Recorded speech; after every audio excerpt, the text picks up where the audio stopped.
Okay, part two. What do you need to play these songs? And the answer is you've probably got it already. I said in the last video, it's I don't know if Eric's guitar was a 54 Strat or a 57 or a 58. It's a number with a 5 in it, So do you need a vintage Strat? No. Do you need a custom shop Strat? No.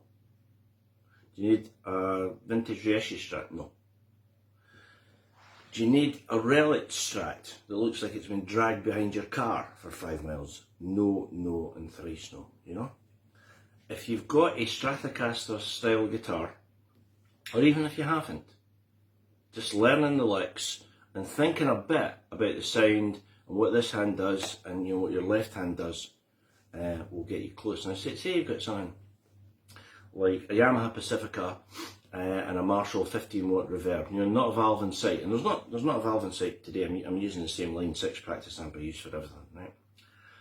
If you've got that, the Pacifica and the little amp, which comparatively speaking is not that much money, you'll be able to do it. Please don't be put off. Oh, I'll never be able to get a sound like Eric. I'll never be able to sound like Dwayne, because I haven't got £20,000 worth of equipment. It just doesn't work like that.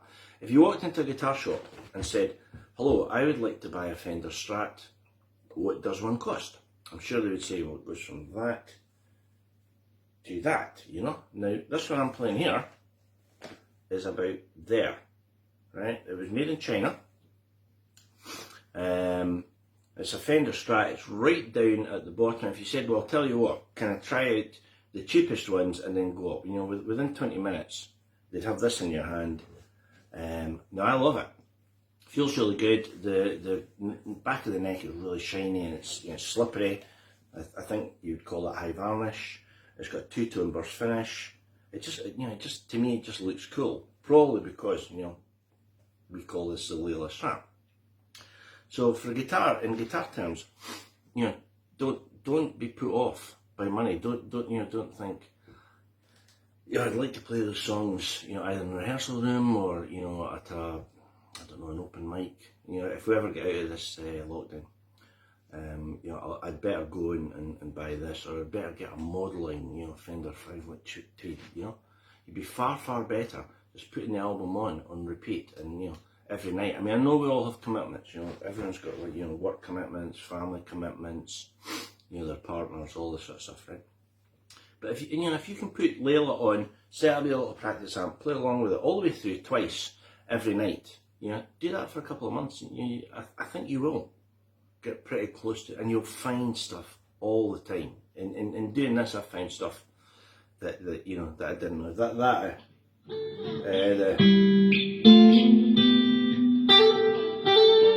Underneath that you've got.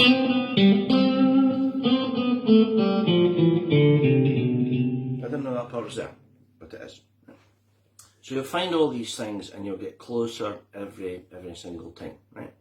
So I wouldn't get too hung up on the equipment. For an amp, again, it was a Fender 5-watt tweed. I watched a video a couple of weekends ago, and there was a guy who had it was like selling your soul at the crossroads. This guy had gone into the Mojave Desert to find a guy who had Eric's 5-watt tweed champ that was part of a deal. I think it was the tweed champ and 2 Stratocasters for a bag of drugs, and it was all the wind going shh, it was all atmosphere. It was quite fun to watch, but do you need that amp? No, just make the best of what you've got, and love the music and play along with it, and see how far you get. Now, one thing I would say, if you take it that you're using a Strat, whether it be a Chinese Strat or any country, I would put the guitar in the 2 position for most of the stuff, right? And I'll show you the difference right now, right? If you had someone playing, we'll stick with I Looked Away because I've been doing that all week, right? I've got all the tones all the way up. If you had someone playing and the singer going, "I looked away," and the guy went, now you might go, "God, that's Eric's lick, he's got that bang on," but that's not really sound like it, does it? Alternatively, if you one little click, right, do this. I looked away. That's a lot more like it, isn't it? You know? And it's in that out of phase, the 2 position. Bell bottom blues. You know, that would be a neck sound.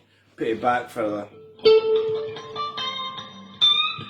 it back to the quack position for that. I always call that the quack position because I think most of us feel it's like, you know, it's like a quack.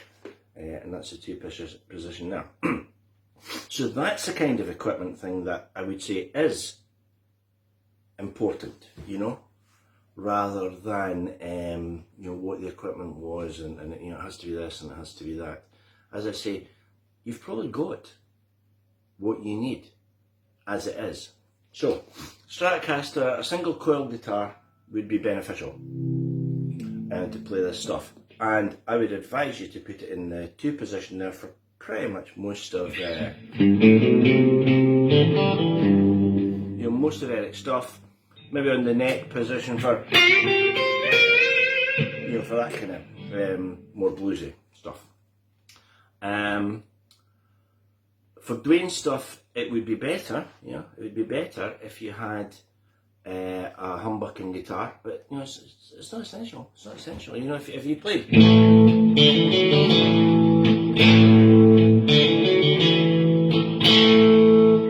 you'd know what that was, or you'd know what that was. That's a single coil guitar. And the second time I played it on the, you know, bridge position.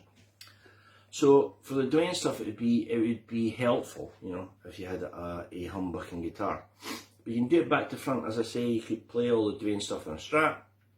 If you had a Les Paul and you put the pickup selector in the middle for its own kind of quack, you could play the Eric stuff, right?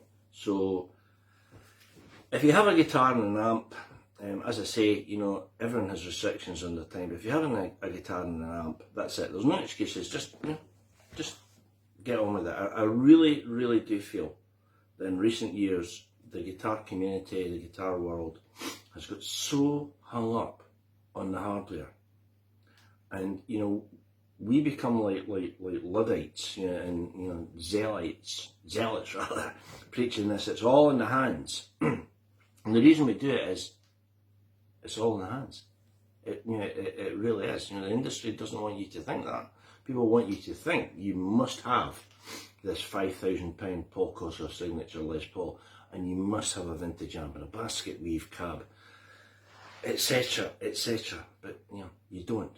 You can get that sound via your playing, and I feel that, you know, the time. I mean, there's you know, just all these websites that are like, you know, Tonehounds Are Us, you know, Valve Central. I'm making these names up, by the way, and they're just endless diatribes on some new pedal, you know, called the Strawberry Squisher. You know, there's an 18-month wait for, and it's an overdrive pedal that does the same as every other overdrive pedal on the planet. You know, so you know, get off my soapbox before I explode. But you know, my advice: you don't need to take it. You know, you can just, as Steve Lukather once said, you can just piss all your money away. You know? But my advice would be concentrate on what you play rather than what you're playing it on. Use what you have, get it as close as you can, and then it's all down to you. And you should be able to get virtually every sound on the album. And some of them are different. Some of them are very clean like that. Or, you know, these are very, very clean sounds. The start of a Little Wing, where they go.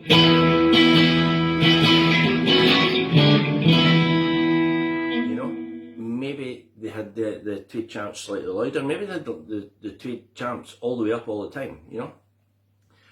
I find the lead sounds on Little Wing are a bit more spacey. It's a very kind of spiritual, ethereal sound to me.